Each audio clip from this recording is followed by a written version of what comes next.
Hello people, బాగున్నారా? నేను కూడా చాలా బాగున్నాను. ఈరోజు మా అత్తమ్మ గారు మా కోసం ఒక స్వీట్ రెసిపీ అనేది తయారు చేశారనమాట.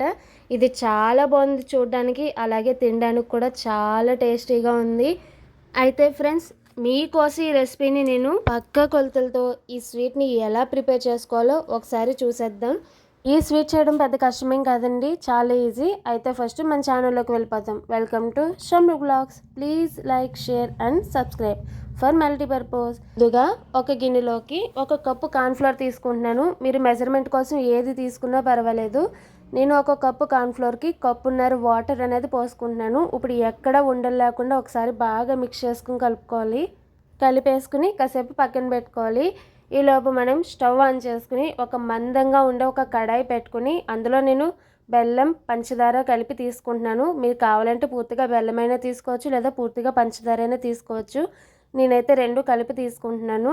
ఇప్పుడు అది మొత్తం పూర్తిగా కరిగేంత వరకు కరిగించుకోవాలి. ఇప్పుడు ఇందులో సగం బెల్లం పాకం తీసుకుని విడిగా కొంచెం సపరేట్గా ఒక గిన్నెలోకి వేసుకోవాలి. ఇప్పుడు మనం ముందుగానే కలిపి పెట్టుకున్న కార్న్ఫ్లోర్ వాటర్ని అందులో వేసుకుని ఒకసారి బాగా ఉండలు లేకుండా బాగా కలుపుకోవాలి. నేను ఇక్కడ తక్కువ క్వాంటిటీయే తీసుకున్నాను కాబట్టి నాకు ఒక 20 మినిట్స్లో ఈ రెసిపీ అనేది పూర్తయిపోయిందనమాట. మీరు ఇక్కడ గమనించారో లేదో నాకు తెలియలేదు. నేను 1 కప్పు కార్న్ఫ్లోర్కి 1 కప్పు షుగర్, బెల్లము కలిపి తీసుకున్నాను. అదే మీరు ఏది తీసుకున్నా సరే 1 కప్పుకి 1 కప్పు తీసుకోవాలి. ఇప్పుడు చూడండి, ఇది ఇలా దగ్గర పడి మనకి ట్రాన్స్పరెంట్గా కొంచెం ఫామ్ అవుతుందన్నమాట. ఈ రెసిపీ చేయడం చాలా ఈజీగానే ఉంటుంది, కాకపోతే కొంచెం ఓపిక కూడా ఉండాలన్నమాట. ఇదిగో చూడండి, నాకైతే ఇంకా బాగా దగ్గర పడిపోతుంది. ఇలాంటి టైంలో అస్సలు వదిలిపెట్టకుండా కలుపుకోవాలి. ఇప్పుడు ఇందులో కొద్దిగా నెయ్యి వేసుకోవాలి. అలాగే ముందుగానే కొంచెం సెపరేట్ చేసి పెట్టుకున్న బెల్లం పాకం కొంచెం కొంచెంగా వేసుకుని ఒకసారి ఉండలు లేకుండా కలుపుకుంటూ తిప్పుకోవాలి. ఈ పాక అనేది అబ్జర్వ్ చేసుకుంటుంది అనమాట. ఇలా కొంచెం కొంచెం వేసుకుని తిప్పుకుంటూ, అలాగే పాన్ కంటుకోకుండా కొద్దిగా నెయ్యి కూడా వేసుకుని తిప్పుకుంటూ ఉండాలి. నాకైతే ఎక్కడ పాన్ కంటుకోవట్లేదు. ఇప్పుడు ఈ కన్సిస్టెన్సీలో ఉండగా మనం ఇందులో జీడిపప్పు పలుకులు కూడా వేసుకుని ఒకసారి బాగా కలుపుకోవాలి. ఇప్పుడు ఇందులో మీకు కావాలంటే ఫుడ్ కలర్ వేసుకోవచ్చు, లేదంటే లేదు. నేను కలర్ కోసం అయితే వేస్తున్నాను.